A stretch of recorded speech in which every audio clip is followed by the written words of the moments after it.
My self Ashwin तोकड़िया। और आज हम इस वीडियो में स्टैंडर्ड 9th में सोशल साइंस में फर्स्ट चैप्टर देखेंगे जिसका नाम है rise of British rule in India. तो किस तरह से ब्रिटिशर और इसके अलावा कई सारी ऐसी यूरोपियन प्रजाएं हैं वो हमारे इंडिया में आई, हम यहाँ व्यापार के मकसद से आई और इंडिया का सारा धन माल लूट कर अपने देश में ले गई।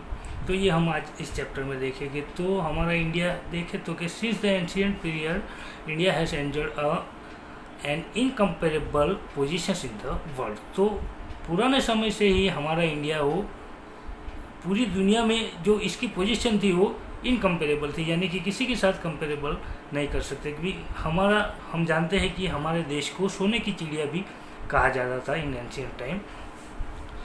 सो due to its economic, cultural and religious inheritance, तो हमारा जो इकोनॉमिक, कल्चरल और रिलीजियस इनहेरिटेंस था उसकी वजह से पूरी दुनिया के जो लोग हैं वो आकर्षित होते थे हमसे और हमारे देश में आकर व्यापार करने की कोशिश करते थे। Due to the economic prosperity and cultural inheritance people from India, different nations of the world came to India. तो हमारी प्रॉस्पेरिटी, कल्चरल इनहेरिटेंस, इससे आकर्षित होकर दुनिया के कोने कोने में से भारत में लोग आए थे। There was a lot of demand for the Indian spices, muslin, silk, cloth, indigo etcetera. तो यूरोपियन देशों में हम देखें तो हमारे जो मसाले हैं, हमारी मुस्लिम यानी कि मलमल का जो कपड़ा है वो, सिल्क क्लोथ, इंडिगो, इन सभी चीज़ों की जो मांग थी वो काफ़ी ज़्यादा रहती थी। Trade between India and Europe was carried out through land route and sea route and at the centre of this route was Istanbul in Turkey. तो हमारे और यूरोपियन कंट्री के बीच में जो व्यापार होता था वो दोनों तरह से होता था, लैंड रूट और सी रूट दोनों से।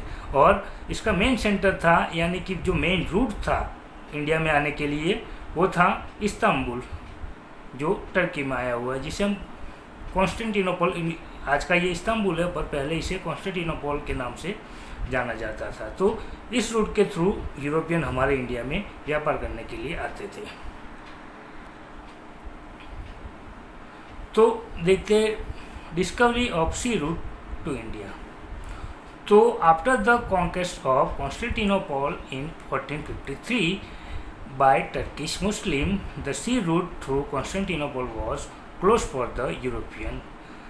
तो 1453 में कॉन्स्टेंटिनोपल को तर्किश मुस्लिमों के द्वारा जीत लिया गया, जिससे क्या हुआ कि जो व्यापार होता था हमारे और यूरोपियन के बीच वो क्लोज हो गया, क्योंकि ये जो मुस्लिम थे वो यूरोपियंस को वहाँ से जाने का रास्ता नहीं दे रहे थे। तो since they could not do without the spices, इसीलिए क्या कि हमारे यूरोपियन जो थे वो हमारी चीज़ों के बगैर, यानी कि हमारे मसालों के बगैर वो नहीं रह सकते थे।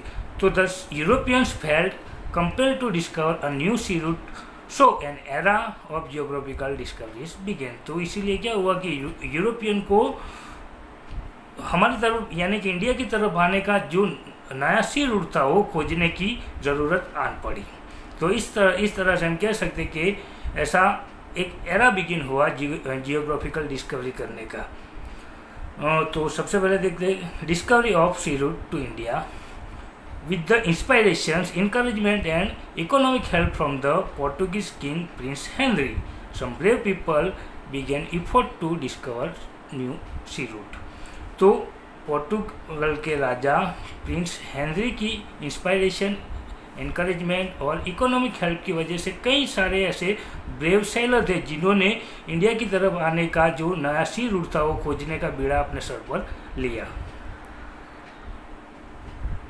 Many great man try to discover sea route to India, namely Bartholomew Dias वो discover cape of good hope. तो कई ऐसे महान सेलर थे जिन्होंने इंडिया को खोजने की कोशिश की, जिसमें से एक थे बार्थोलोम्यू डियाज, जिन्होंने कैप ऑफ गुड होप जो साउथ अफ्रीका में आई हुई है उसको उन्होंने खोजा था। And with the economic assistance from the king of Spain, Christopher Columbus began his adventure of discovering a new sea route to India. तो स्पेन का जो राजा था उसकी मदद की वजह से एक ब्रेव सेलर जिसका नाम था क्रिस्टोफर कोलंबस, उसने भी इंडिया की तरफ आने के लिए सी रूट खोजने का बीड़ा अपने सर पर उठाया, which again came to stop at an island presently known as West Indies situated in the Atlantic Ocean. तो इंडिया को खोदते खोदते ये जो क्रिस्टोफर कोलंबस था वो कहाँ पहुँच गया? आइलैंड के ऊपर, जिसको आज हम वेस्ट इंडीज़ के नाम से जानते हैं, जो एटलांटिक ओशियन में आया हुआ है। उसके बाद कोलंबस वो had believe throughout of his life that he had discover a new sea route to India. तो कोलंबस वो एक ऐसा ब्रेव सेलर था जो अपने पूरी उम्र यही मानता रहा कि उसने इंडिया में जाने का नया सी रूट खोज लिया है, and he had actually discovered a new island. और पर उसने क्या कि एक नया आइलैंड खोजा था। Since this declaration was made by Amerigo Vespucci, this new land began to be known as America. तो जब तक वो जिया तब तक वो वही समझता रहा कि नहीं, उसने वेस्ट इंडीज नहीं पर इंडिया को खोज लिया। पर जब तक अमेरिको वेस्पुकी ने ये डिक्लेरेशन, ये क्लैरिफिकेशन नहीं किया कि नहीं, उसने इंडिया नहीं पर एक न्यू आइलैंड खोजा है जिसका नाम अमेरिको वेस्पुकी के ऊपर से अमेरिका बाद में रखा गया। Then the Portuguese sailor Vasco da Gama discovered the sea route to India in 1498। उसके बाद पोर्टुगीज का जो ब्रेव सेलर था जिसका नाम था वास्को डी गामा, उसने 1498 में इंडिया को खोजने का बीड़ा उठाया। And when he reach Calicut in the western coast of India, और 1498 में ही वो इंडिया के कैलिकट पोर्ट के ऊपर पहुंच गया। वेस्टर्न कोस्ट जो मीन्स इंडिया के वेस्टर्न पार्ट में आया हुआ है कैलिकट। एंड उसके बाद ही was welcome by the king Zamorin and allowed to carry out business there. तो वहाँ जब Vasco da Gama Calicut port के ऊपर पहुँचा तो उसका स्वागत वहाँ के राजा जोमेरिन ने किया और उसे वहाँ पर ट्रेड यानी कि बिजनेस करने की परमिशन भी दे दी। Thus this is considered as an important event in the world, as this opened the door for other European to come to India। तो इस तरह से ये जो दिन था, ये जो पल था, इसको एक महत्वपूर्ण पल माना जाता है, क्योंकि इसी पल ने, इसी घटना ने यूरोपियन और दूसरे देशों के लिए इंडिया में आने का एक नया रास्ता खोज निकाला था। तो arrival of European to India. तो the Portuguese were the first to arrive in India for trade after the discovery of sea route to India within a span of 100 years। The Portuguese took control over several territories like Diu Daman, Goa, Cochin, Malacca etc। तो Portuguese सबसे पहले India में आने वाले European प्रजा थी और उन्होंने 100 साल के अंदर अंदर कई सारे ऐसे इंडिया के प्रदेश थे उसको अपने अंडर कंट्रोल कर दिया, जैसे कि Diu Daman, Goa, Cochin, Malacca etcetera. And इससे इंस्पायर हो गए, तो inspire by the Portuguese success in trade. तो पोर्टुगीज़ों की जो व्यापार में सक्सेस थी उससे इंस्पायर होकर द डच जो हॉलैंड से आए हुए थे, उसके बाद द डेनिश जो डेनमार्क से आए हुए थे, वो भी भारत में व्यापार करने के लिए आ गए। उसके बाद the English traders establish the East India Company to carry out trade with India in 1600 AD। तो उसके बाद इंडिया में आए दूसरे यूरोपियन थे इंग्लिश यानी अंग्रेज आए थे, जिन्होंने 1600 AD में अपनी जो कंपनी थी ईस्ट इंडिया कंपनी को सूरत में एस्टैब्लिश किया। तो when Queen Elizabeth of England gave permission to the East India Company to carry out trade with eastern country, तो जब इंग्लैंड की महारानी एलिजाबेथ ने अपने ट्रेडर्स को ये परमिशन दी कि वो ईस्टर्न कंट्री के साथ व्यापार कर सकते हैं, तो the first ship under leadership of captain William Hawkins arrive in Surat. तो सबसे पहला जो अंग्रेजों का शिप था वो उसके कप्तान थे कैप्टन विलियम हॉकिंस, वो सूरत के पोर्ट पर आए। Due to the dominance and opposition from the Portuguese, they were not allowed to establish their trade there. The East India Company got permission from the Mughal Emperor Jahangir, and thus the British East India Company established its first trade center in Surat। तो उस समय में क्या था कि जब अंग्रेज India में आए तब यहाँ पर इंडिया में पोर्टुगीज़ों का था, वो व्यापार के ऊपर उनका पूरा कंट्रोल था। तो अंग्रेज तब नए नए थे, पर अंग्रेज़ों ने क्या किया कि उस समय जो मुग़ल एम्पायर थे जहांगीर, उसकी परमिशन ली और सबसे पहले उन्होंने जो अपनी कोठी थी वो 1613 में सूरत पोर्ट के ऊपर सबसे पहले अपनी जो मीन्स ट्रेड सेंटर एस्टेब्लिश किया। Initially the company establish it's trade centre in Surat, Bharuch and Ahmedabad. और पहले ईस्ट इंडिया कंपनी ने अपनी जो ट्रेड सेंटर थे वो सूरत, भरूच और अहमदाबाद में एस्टेब्लिश किए। But due to the strong presence of Marathas in the regions, the company sense danger to its existence and hence move toward the south and east directions. तो उस समय में क्या था कि इंडिया में मराठाओं का स्ट्रॉन्ग प्रेजेंस थी, यानी कि मराठा काफ़ी ज़्यादा मात्रा में थे और किसी को मीन्स मुग़लों का वो आए दिन सामना करते, मुग़ल और मराठाओं के बीच में आए दिन घर्षण होता ही रहता था। इसकी वजह से अंग्रेज़ों को ये फील हुआ कि नहीं, यहाँ पर अपना जो ट्रेड सेंटर है वो एस्टेब्लिश करने में उनको ज़्यादा फ़ायदा नहीं होगा। तो उन्होंने क्या किया कि वो साउथ और ईस्ट डायरेक्शन की तरफ चले गए एंड वहाँ पर where set up their centres in Machilipatnam, जो आंध्र प्रदेश में आया हुआ है, Saint George in Chennai and Fort William Kolkata.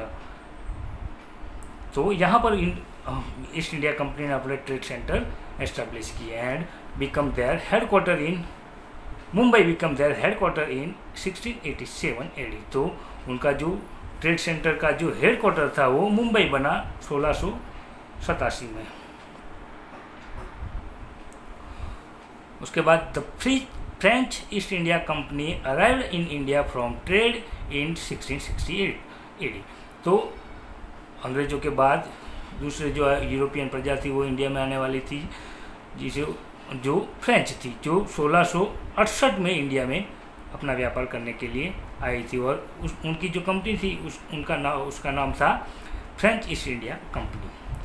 And he eventually set up their trade centre in Mahe, Karaikal, Pondicherry, Chandernagore, Machilipatnam etcetera. तो उन्होंने भी इन सभी शहरों में अपने जो ट्रेड सेंटर है वो एस्टेब्लिश कर दिए। And in the 18th century the English and the French were constantly busy establishing their rule in the entire world and conquering more territory.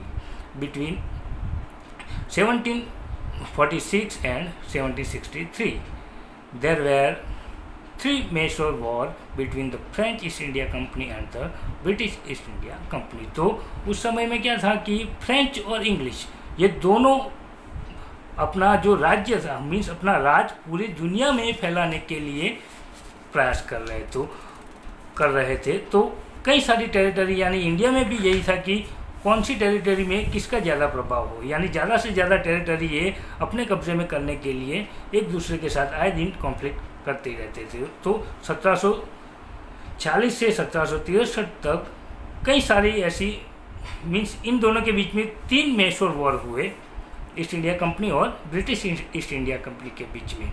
तो इसमें क्या हुआ कि the French East India company lost, कि जो French East India company थी उनकी British East India company के सामने कुछ भी नहीं चली, thus making easy the expansion of British East India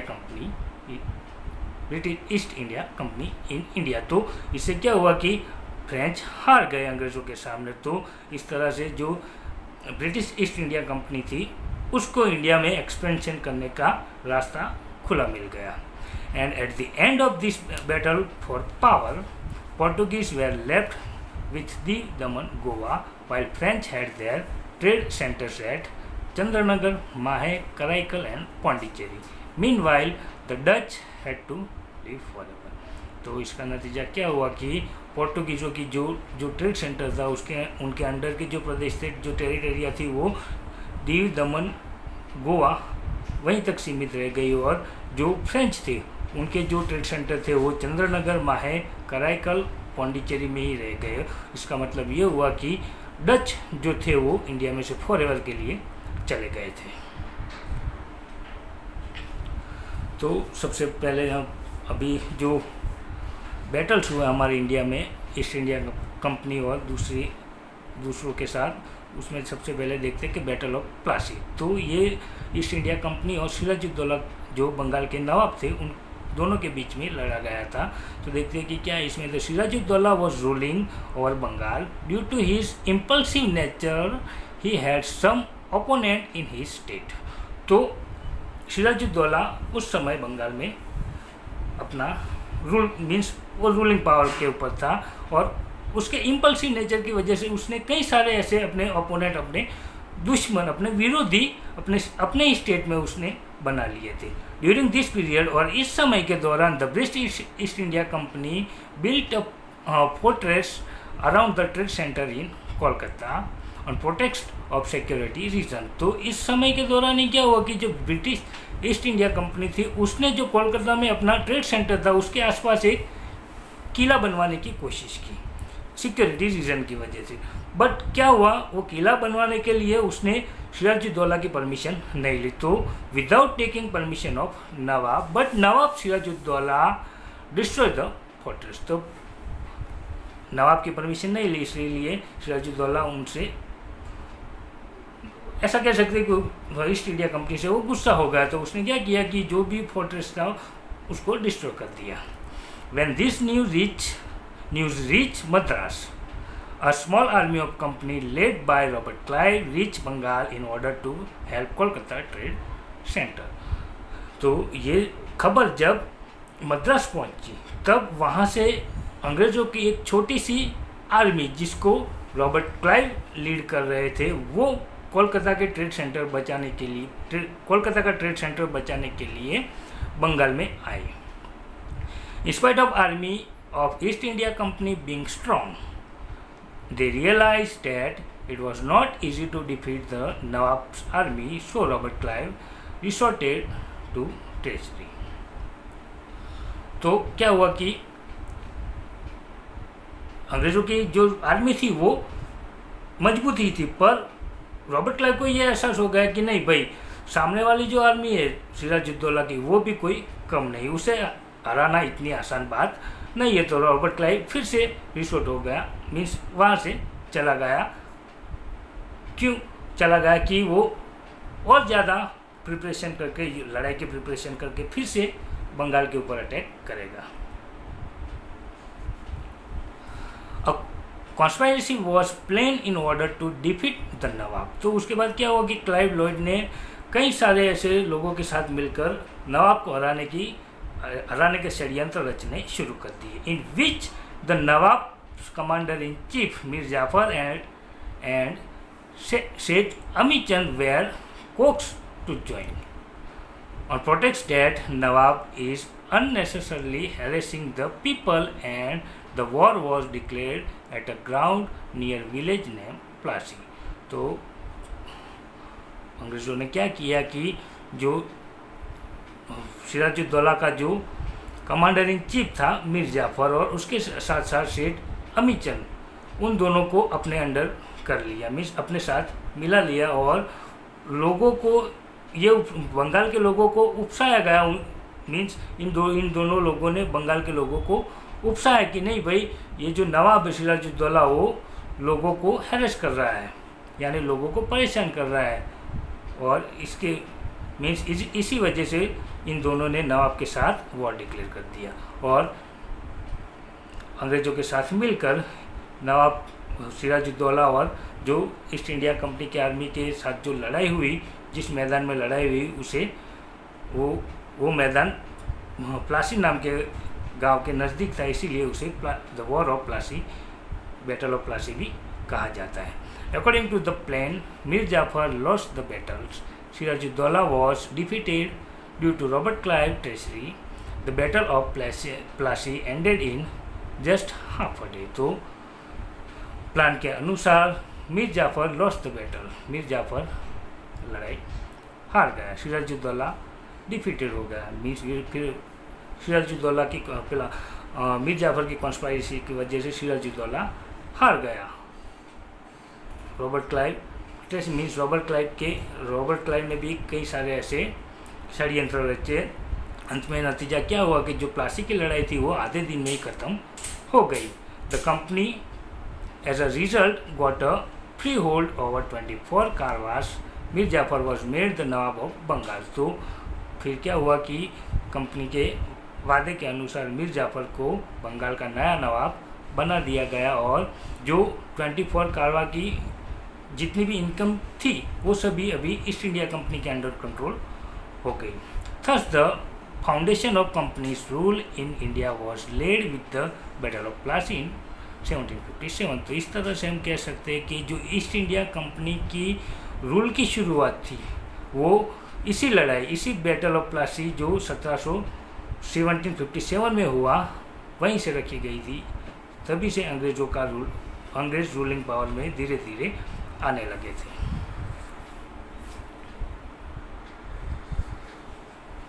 उसके बाद देखते हैं बैटल ऑफ बक्सर। तो the British made Mir Jafar the Nawab of Bengal and under different protects tried to extract plenty of wealth from him. तो ब्रिटिशरों ने क्या किया, मीर जाफर को अपने अंडर मीन्स उसे सिराजुद्दौला के लिए कॉन्स्पायरेसी के लिए उसे ये वचन दिया था ईस्ट इंडिया कंपनी ने कि उसे बंगाल का अगला नवाब बनाएगी। तो बना भी दिया।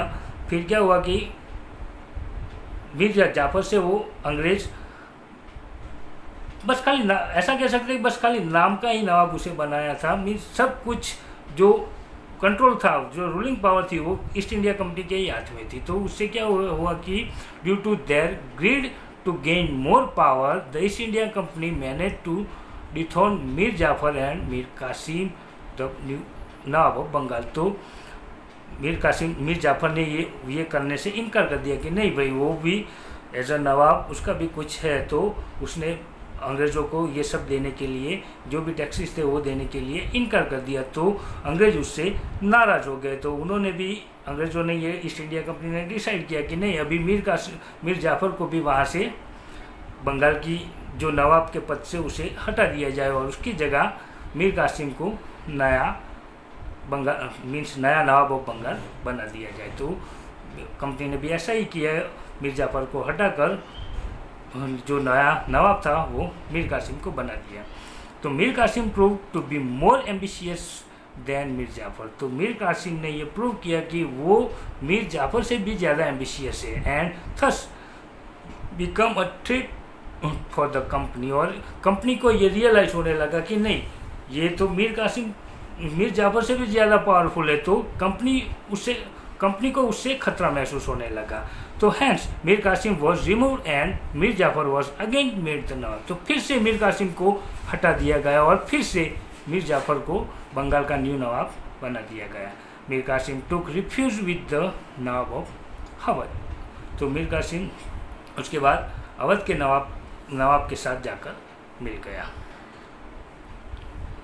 And during this time the Mughal emperor Shah Alam had came to Awadh. और इसी समय में जो मुगल एम्परर थे शाह आलम वो भी अवध आए हुए थे। So all three of them decided to join hands and fight to company unitedly and thus declare war. तो तीनों ने शायद मीर कासिम, अवध के नवाब और मुगल एम्परर तीनों ने ये फैसला किया, तीनों ने एक दूसरे से अपने हाथ मिला लिए और ईस्ट इंडिया कंपनी के अगेंस्ट वॉर डिक्लेयर कर दिया।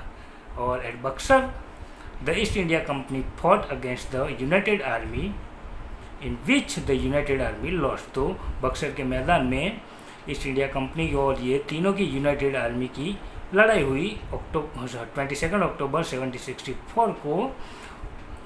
Thus the company got the Diwani right to Bengal, Bihar and Orissa. और इस लड़ाई में क्या हुआ, बक्सर की लड़ाई में, कि ये जो तीनों की आर्मी थी यूनाइटेड आर्मी उसको भी ईस्ट इंडिया कंपनी ने हरा दिया। और इसकी वजह से बंगाल, बिहार, उड़ीसा में जो दीवानी राइट था यानी कि रेवेन्यू कलेक्ट करने का जो अधिकार था वो ईस्ट इंडिया कंपनी को मिल गया।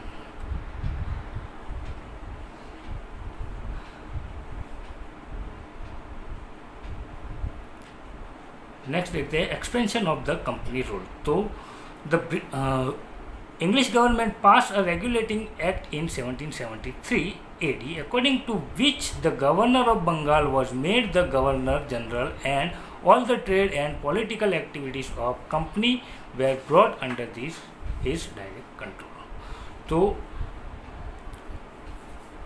इंग्लिश गवर्नमेंट ने एक रेगुलेटिंग एक्ट पास की 1773 में, और इस एक्ट के अनुसार जो गवर्नर था बंगाल का उसे गवर्नर जनरल बना दिया गया, और जो भी ट्रेड और पॉलिटिकल एक्टिविटियाँ थी वो सभी कंपनी के अंडर कंट्रोल हो गई. The Mumbai Madras governor and his councils were brought under this. तो इस इस एक्ट के अनुसार जो मुंबई और मद्रास के गवर्नर थे वो भी इस काउंसिल के अंडर आ जाते थे. Thus Warren Hastings become the first governor general of India. तो क्या हुआ कि उसके बाद इंडिया का सबसे पहला जो गवर्नर जनरल था वो वॉरेन हेस्टिंग बना. उसके बाद ड्यूरिंग दिस टेनर, और इस दशक के अंदर, the first Maratha war and second Mysore war with Haidar Ali of Mysore wars way. तो इसी समय के अंदर, इसी दशक के अंदर मराठा वॉर और जो दूसरा मैसूर वॉर था जो हैदर अली के साथ हुआ था वो लड़ा गया. And the problem for East India Company increase because it had to face both the power simultaneously. तो ईस्ट इंडिया कंपनी के लिए ये प्रॉब्लम थी कि दोनों ने, यानी कि मराठाओं ने और ये जो मैसूर का राजा था, उन दोनों ने ईस्ट इंडिया कंपनी के ऊपर एक ही साथ अटैक कर दिया था.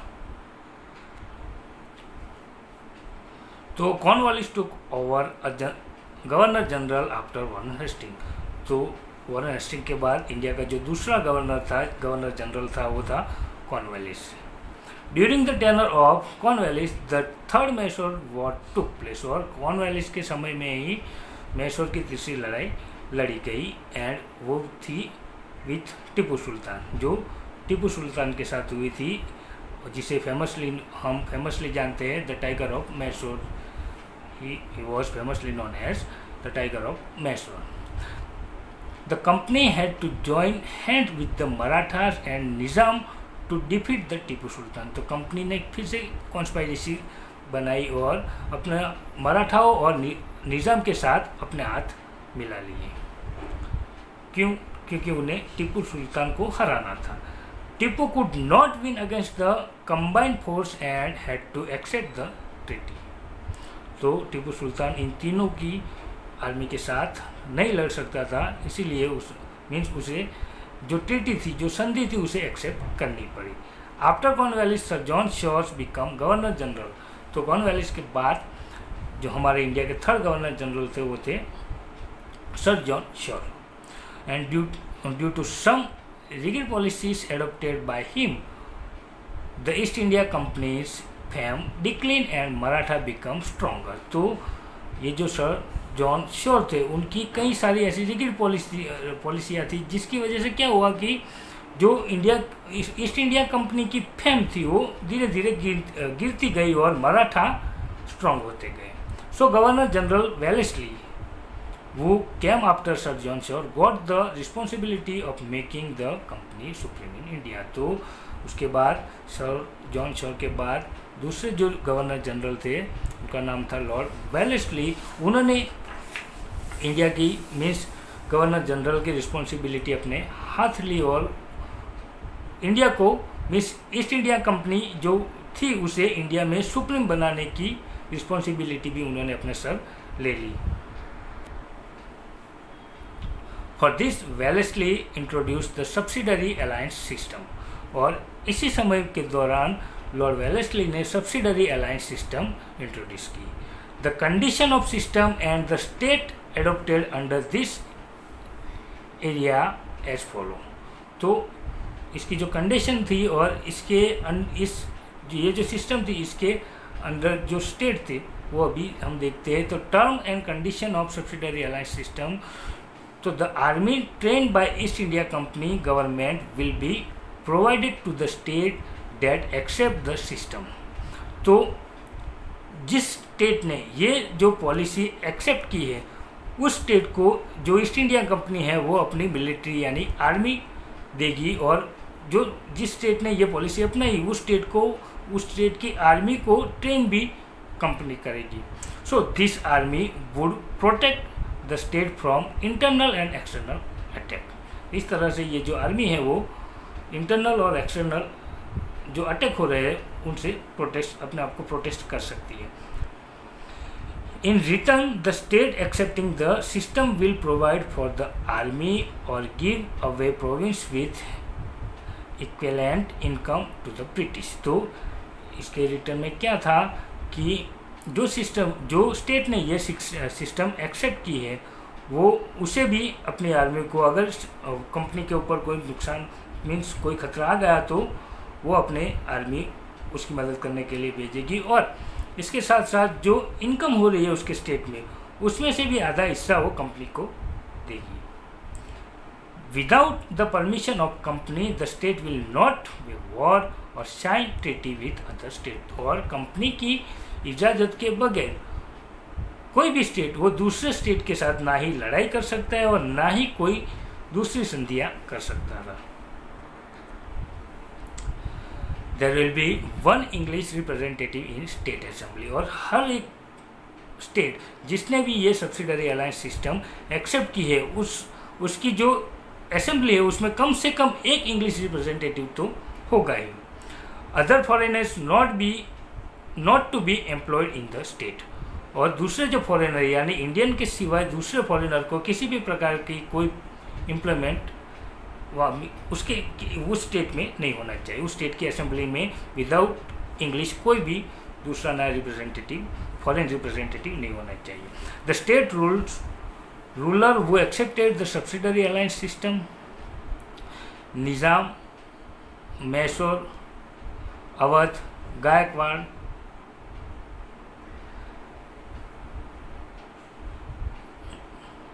गिल्लर, Bhosle, etc. This system was like a sweet poison. By implementing these systems, Wellesley annexed many provinces and expanded the rule of East India Company. तो ये सिस्टम एक स्वीट पॉइजन के समान थी और वेलेस्ली ने ये सिस्टम लागू करके आधे से ज़्यादा इंडिया को अपने अंडर कंट्रोल ले लिया था. Governor general Wellesley asked Tipu Sultan to accept subsidiary alliance system. तो टिपू सुल्तान को भी वेलेस्ली ने ये कहा कि वो इस सिस्टम को एक्सेप्ट कर ले, but which he refuse. Tipu Sultan ने ये रिफ्यूज कर दी for declining the alliance system. और अलायंस सिस्टम को